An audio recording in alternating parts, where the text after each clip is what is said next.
तो यार मेरे प्यारे बच्चों, आप सभी लोग कैसे हैं? आई होप आप लोग बहुत अच्छे होंगे, अपनी तैयारी अच्छी तरीके से कर रहे होंगे। यहाँ पर ध्यान दीजिएगा, सभी लोग जितने भी मेरे प्यारे बच्चे जुड़े हैं आज ना, सभी लोग ध्यान देंगे। अगर आप वीडियो बीच में छोड़कर गए तो आपको बिल्कुल भी समझ में नहीं आएगा। समझ में नहीं आएगा तो आप कमेंट करेंगे सर मुझे समझ में नहीं आया। इसीलिए मैं आपसे कह रहा हूँ कि आप लोग लास्ट तक ज़रूर जुड़े रहिएगा, अच्छी तरीके से समझना है। तो यहाँ पर अगर आप लोग आज लेटर को पढ़ने का एकदम बेहतरीन तरीका मैं आपको बताऊंगा यहाँ पे, और ध्यान दीजिएगा लेटर को लिखने का, अगर आज इस वीडियो पर आप रुक गए आज, ठीक है ना, अगर आज आप रुक गए तो आज के बाद ये नहीं कहेंगे सर मुझे लेटर लिखना नहीं आता है। तो आपको एकदम बेहतरीन ट्रिक के साथ लिखना बताएंगे। जो भी चीज़ें रहेंगी एकदम इक्वल तरीके से रहेंगी, बहुत ही अच्छी तरीके से मैं आपको बताने वाला हूँ यहाँ पे, ठीक है ना। तो सभी लोग क्या करें, एक बार अच्छी तरीके से जुड़ जाएंगे। और ध्यान दीजिएगा सभी लोग, एक बार सेशन को ज़रूर शेयर कर दीजिएगा, वीडियो को ज़रूर शेयर कर दीजिएगा, ठीक है ना। शेयर करने से क्या होता है ना, देखिए आपके जो मित्र हैं जो कम जानते हैं वो भी जानकारी ले लेंगे, इसलिए यहाँ पे मैं आपसे कहता हूँ कि आप शेयर करते रहिए, ठीक है ना। तो देखिए कक्षा 12 अंग्रेजी की बात करेंगे, यूपी बोर्ड। हालांकि 10 वाले भी इसको देख सकते हैं, कोई इसमें इशू वाली बात नहीं है, ठीक। लिखने की, लेटर लिखने की एकदम बेस्ट ट्रिक बताएंगे, 95 एग्जाम में आपके पूछा जाएगा, ठीक। चलिए ध्यान दीजिएगा सभी लोग अच्छी तरीके से, ठीक है ना। और आप लोग क्या करिएगा, ध्यान दीजिएगा वीडियो पर शेयर ज़रूर कर दीजिएगा, ठीक है ना। अब देखिए लेटर, सबसे पहले मैं आपको थोड़ा जानकारी दे दूं इसमें कि लेटर आपका कितने प्रकार का होता है। जो लेटर होता है ना, लेटर की अगर बात करें तो लेटर आपका कितने प्रकार का होता है ये आपको टाइप्स बताना है, इसमें कितने टाइप्स के होते हैं, ठीक है ना। तो पहले अगर हम बात करें तो पहला लेटर आपका क्या हो जाएगा, अगर देखें तो अगर ध्यान दीजिएगा तो आपके लिए फॉर्मल लेटर, जैसे आपका पहला लेटर क्या है हमारा फॉर्मल लेटर, ठीक है ना। फॉर्मल लेटर में देखिए क्या होगा, ध्यान दीजिएगा फॉर्मल लेटर। फॉर्मल लेटर में क्या हो जाएगा, जैसे ध्यान दीजिएगा इसमें क्या होता है कि ऑफिशियली लेटर जो आपको लिखे जाते हैं, जैसे आपने ऑफिस के लिए कुछ लिखा लेटर, ठीक, जैसे कमर्शियल लेटर आपके लिए सारी चीज़ें हो जाएंगी, ठीक है ना। ऑफिशियली लेटर बहुत से लिखते हैं ना, ऑफिशियली लेटर वो सारी चीज़ें आपके लिए हो जाएंगी। उसके बाद दूसरा नंबर आपके लिए आता है, हालांकि ये पूछता नहीं आपके एग्जाम में, ये आपके एग्जाम में पूछता नहीं है, मैं आपको ऐसे यहाँ पर थोड़ा बताने का प्रयास कर रहा हूँ कि आप लोग थोड़ा जानकारी रखिए। जैसे कोई भी लेटर आता है तो वहाँ पर देखिए जो लेटर मैं आपको लिखवाने जा रहा हूँ ये भी आपका फॉर्मल लेटर में ही आता है। और अब देखिए इनफॉर्मल लेटर की बात करेंगे तो इनफॉर्मल लेटर, क्या इनफॉर्मल लेटर, ठीक। इनफॉर्मल लेटर की बात करें तो इसमें क्या आता है, जैसे आपके लिए घरेलू लेटर हो गए, जैसे आपके मित्र अपने मित्र को लिख रहे हैं, अपने पिताजी को लिख रहे हैं पैसा मांगने के लिए, या अपने किसी खास रिलेटिव रिश्तेदार को लिख रहे हैं, तो वही सब लेटर जो होते हैं ना ये क्या होते हैं, इनफॉर्मल लेटर्स होते हैं, ठीक है ना। अब देखिए जैसे छुट्टी के लिए प्रार्थना पत्र आप मांग रहे हैं प्रिंसिपल साहब से, तो ये भी क्या होता है इनफॉर्मल लेटर्स में आपके लिए आते हैं। तो ध्यान दीजिएगा सभी लोग। अब देखिए ध्यान दीजिएगा, अब लेटर में आप पे आते हैं कौन सा लेटर ऐसा है जो कि बहुत इंपॉर्टेंट है आपके लिए, और लिखेंगे कैसे। सबसे बड़ी बात तो यह है कि लिखा कैसे जाएगा। बहुत से हमारे जो बच्चे हैं ना कंफ्यूज रहते हैं कि हम सर लेटर तो हमें दिख गया, लिखें कैसे, क्या ट्रिक अपनाएं कि हम उसमें लिख सके। देखिए एक शर्त है आपसे, लिखेंगे कैसे ये चीज़ मैं आपको थोड़ा बताना चाहता हूँ। तो जैसे आप यहाँ पर आपके सामने एक लेटर दिया हुआ है, जैसे कह रहा है कि write a letter to the district magistrate. अपने डिस्ट्रिक्ट मजिस्ट्रेट जो आपके जिला अधिकारी हैं ना, जो जिला के मजिस्ट्रेट हैं, about the nuisance caused by the use of loud speaker at late night. मतलब यहाँ पर जो आपका एरिया है, आप जिस क्षेत्र में रह रहे हैं, या बात कर रहा है कि जो क्षेत्र में आप रह रहे हैं वहाँ पर जो लाउड स्पीकर की समस्या है, देर रात तक बजता है, या आपको पढ़ने में दिक्कत हो रहा है, या आपको कुछ कार्य करने में दिक्कत हो रहा है, तो वहाँ पर जो लाउड स्पीकर की समस्या है ना बहुत ज़्यादा है, ठीक है ना। तो यहाँ पर उसी की बात कर रहा है। तो write a letter to the district magistrate about the noises caused by the use of loud speaker at late night. देर रात तक आप जो लाउड स्पीकर का यूज़ कर रहे हैं ना उसकी बात यहाँ पर कर रहा है, ठीक है ना। तो ये चीज़ आपको समझ में आ रही होगी, बहुत अच्छी तरीके से समझ में आ रही होगी जो चीज़ मैं आपको यहाँ पर बताने का प्रयास कर रहा हूँ। तो ध्यान दीजिएगा सभी लोग। अब इसको लिखा कैसे जाए, एकदम ट्रिक के द्वारा बेस्ट हम बेस्ट ट्रिक आपको बताएंगे, बस आप लोग जुड़े रहिएगा, ठीक है ना। तो चलिए सबसे पहले एकदम राइटिंग ध्यान दीजिए, विशेषतर राइटिंग आप लोग ध्यान देंगे तभी आपको समझ में आएगा, ठीक है ना। और एग्ज़ाम में आप ध्यान दीजिएगा ब्लू और ब्लैक पेन का ही यूज़ करिएगा, आप रेड पेन बिल्कुल भी मत यूज करिएगा, नहीं तो आपको फेल कर दिया जाएगा, ठीक है ना मेरे प्यारे बच्चा लोग। तो ध्यान दीजिएगा ये सारी चीज़ें, ठीक है ना। अब चलिए लिखेंगे कैसे, एकदम प्यारी सी राइटिंग में, सुंदर सी राइटिंग में आपको लिखना होगा। जैसे यहाँ पे लिखेंगे क्या, टू, ठीक, क्या लिखेंगे, टू, ठीक है ना। ये आपने लिख दिया। अब आप किसको लिख रहे हैं उसकी बात यहाँ पर कर रहा है, तो किसको लिख रहे हैं, द डिस्ट्रिक्ट, यहाँ से लिखेंगे द, ठीक, द डिस्ट्रिक्ट, यहाँ पे लिखेंगे, इसको आप कैपिटल में भी लिख सकते हैं, स्मॉल में भी लिख सकते हैं, कोई इसमें इशू वाली बात नहीं है। डिस्ट्रिक्ट मजिस्ट्रेट, ठीक है ना, मजिस्ट्रेट, ठीक है ना।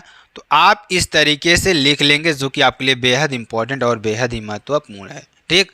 द डिस्ट्रिक्ट मजिस्ट्रेट आप लिख लेंगे और यहाँ पर आप जो भी ज़िले में रह रहे हैं वहाँ पे आपका उसका एड्रेस आपको पूरा लिख देना है, ठीक। यहाँ आप लिख देंगे प्रयागराज, ठीक। तो ये आप इतना लिख देंगे। आप इसको कैपिटल में भी लिख सकते हैं, स्मॉल में लिख सकते हैं, ये आपके ऊपर निर्भर करता है, ठीक है ना। तो ये चीज़ आपको समझ में आया, इतना आपको समझ में आ गया होगा, जी सर मुझे इतना समझ में आया। अब अगली बात हमारी क्या आती है, सब्जेक्ट की। यहाँ पे आप ब्लैक पेन से इसको लिखेंगे, ब्लैक पेन से क्या लिखेंगे, सब्जेक्ट, ठीक, क्या लिखेंगे, सब्जेक्ट, ठीक है ना। ब्लैक पेन से क्या लिखेंगे, सब्जेक्ट डालेंगे, हेडिंग, और लिखेंगे यहाँ पे क्या, रिस्ट्रिक्शंस, क्या आ जाएगा, रिस्ट्रिक्शंस, ठीक है ना, रिस्ट्रिक्शन ऑन लाउड स्पीकर्स, ठीक, लाउड स्पीकर्स, ठीक है ना। तो ये आपको थोड़ा लिखना होगा। और राइटिंग देखिए, राइटिंग का विशेष ध्यान दीजिएगा, राइटिंग का विशेष ध्यान दीजिएगा। इतना आप लिखेंगे, उसके बाद यहाँ पे आपको क्या लिखना है, सेम टू सेम टू के नीचे आना है। ये नहीं कि आपको कुछ गड़बड़ी कर देना है, इधर लिख दीजिए इधर लिख दीजिए, ऐसा नहीं, इसके सीध में ही आइएगा, ठीक। यहाँ पे लिखिए सर, ठीक, सर लिख दीजिए, कोई दिक्कत, यहाँ तक कोई दिक्कत आपको नहीं हुई होगी। ये चीज़ आपको फर्स्ट ऑफ ऑल करनी है, सभी को ये चीज़ करनी है, इतना तो आपको रट ही लेना है। ये आपके लिए बेस्टम ट्रिक है, ठीक। इसके बाद मैं आपको थोड़ा और ट्रिक बताता हूँ। अब आप सबसे पहला काम ये करिए, ये तो आपको समझ में आया कि इतना आपको लिख ही लेना है, कोई दिक्कत इसमें कोई दिक्कत नहीं हो रही होगी, ठीक। अब देखिए बात क्या है, अब आप इसमें देखिए कि जो लाउड स्पीकर है आपको किस तरीके से परेशान करता है, ठीक। आपके जो पढ़ाई के लिए क्या नुकसान करता है, सारी चीज़ों को बस इसमें आप लिख देंगे। जो आपके मन में आए, जो भी चीज़ें परेशानी हैं आपके, उसका एक वर्ड बनाइए। जैसे कि सर मैं आपसे बहुत सम्मान के साथ कहना चाहता हूँ, ये आपको पहले लिखना है, ये आपको लिखना है पहले, इसके नीचे लिखना है उसको, इसके नीचे। अब इसके नीचे आपको आना है, क्या लिखना है, रिस्पेक्टफुली, रिस्पेक्टफुली, ठीक, वी हैव नहीं, यहाँ पे थोड़ा ध्यान दीजिएगा, we beg to say that, क्या, we beg to say that. जैसे आप देखिए लेटर में जैसे हमसे गलती हुई ना, यहाँ पे हैव हमने कर दिया, काटा कैसे, एक लाइन आपको काट देना है। ये नहीं कि मार उसमें गोचा मोचा कर दीजिए, जैसे यहाँ पे हमारा हैव गलती हो गया तो हम मार गोचा मोचा, ऐसे नहीं काटना है आपको। एक लाइन हैव लिखी, जैसे आपका मान लीजिए गलती हो गया तो आप क्या करना, एक लाइन बस ऐसे ही पतली लाइन काट दीजिए, बस आपको बहुत भद्दा नहीं लगेगा, काटने के बाद भी अच्छा लगेगा, ठीक है ना। तो ये चीज़ आपको ध्यान देना है कि आपको कॉपी को जितना ज़्यादा आप साफ सुथरा रख पाएंगे ना, वो आपके लिए बेटर होगा। उसके बाद लिखेंगे, देखिए अब ये भी लाइन आपको याद ही कर लेना है, जितना मैंने लिखाया इतना आपको याद ही कर लेना है, इसको आपको भूलना ही नहीं है कि सर मुझे ये भूलना ही नहीं है, ये आपके लिए ट्रिक ही है, ठीक है ना। यहाँ लिखेंगे द, क्या लिखेंगे, द हाई स्कूल, ठीक। अब अपने बारे में आप लिखेंगे जहाँ पे आपको प्रॉब्लम है, the high school and intermediate, यहाँ आप लिखेंगे इंटर, जैसे इंटर आया तो इंटर आपको कैपिटल में लिखना है, आई कैपिटल में लिखना है उसका, ठीक है ना। मीडिएट एग्जामिनेशंस, क्या, एग्जामिनेशंस ऑफ यूपी बोर्ड, ठीक है ना, एंड यूनिवर्सिटी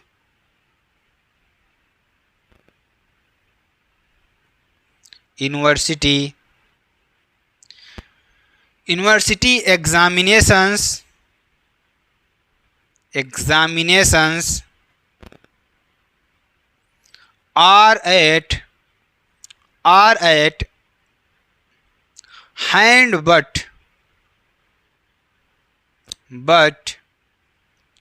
अभी इसका सारा मतलब भी आपको बताएंगे कि आपको मैंने यहाँ पर क्या लिख रहा हूँ, और देखिए राइटिंग आपको सेम टू सेम ऐसे ही लिखनी है। बट द कंटिन्यूअस, ठीक, यहाँ पर NUOUS होगा, NUOUS, ठीक। नॉइस ऑफ लाउड स्पीकर्स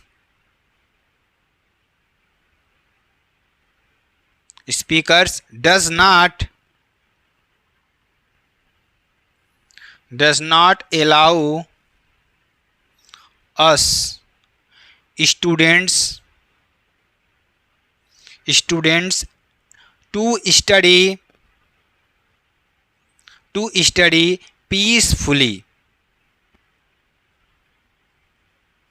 ध्यान दीजिएगा, इसमें देखिए क्या कह रहा है कि रिस्पेक्ट पुलिस, सम्मान के साथ, we beg to say that, हम लोग आपसे कहना चाहते हैं दैट कि the high school and intermediate examinations of UP board and university examinations are at hand, but हमारे हाथ में है, लेकिन जो हमारे हाई स्कूल की और इंटरमीडिएट की परीक्षा है हमारे हाथ में है, लेकिन क्या कर रहा है कि द कंटिन्यूअस नॉइस, यहाँ पर ई लिखा देना है, noise of loud speaker does not allow us students to study peacefully, यानी जो लाउड स्पीकर की जो आवाज़ें हैं लेट नाइट तक तो बजती हैं, वो हमें अलाउ नहीं करती हैं कि हम लोग अपनी पढ़ाई शांतिपूर्ण तरीके से कर सकें।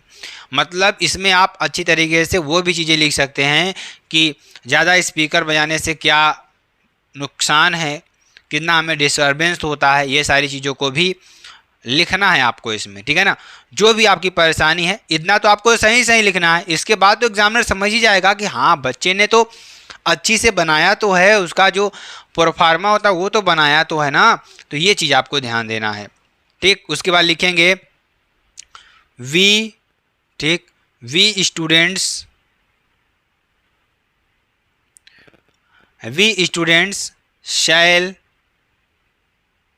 shall be obliged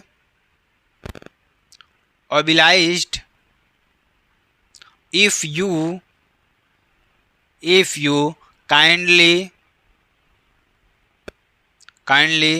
restricts, क्या हो जाएगा यहाँ पर, रिस्ट्रिक्ट मतलब क्या करें, रोक लगाएं, restrict the use of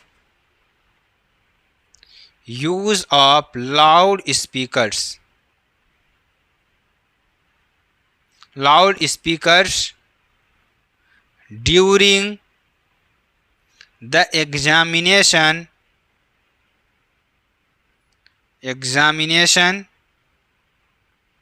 days, ठीक है ना। ये आपके लिए हो जाएगा। और यहाँ पर लिखेंगे क्या, नीचे इसके सामने ही लिखेंगे थैंकिंग, क्या लिखेंगे, thanking you very much. Much यहां पर लिखेंगे योर्स फेथफुली। क्या लिखेंगे? Yours faithfully. ठीक, स्टूडेंट ऑफ, यहाँ पर जो नाम लिखना है आपको नाम लिख देना है, आपको नेम XYZ।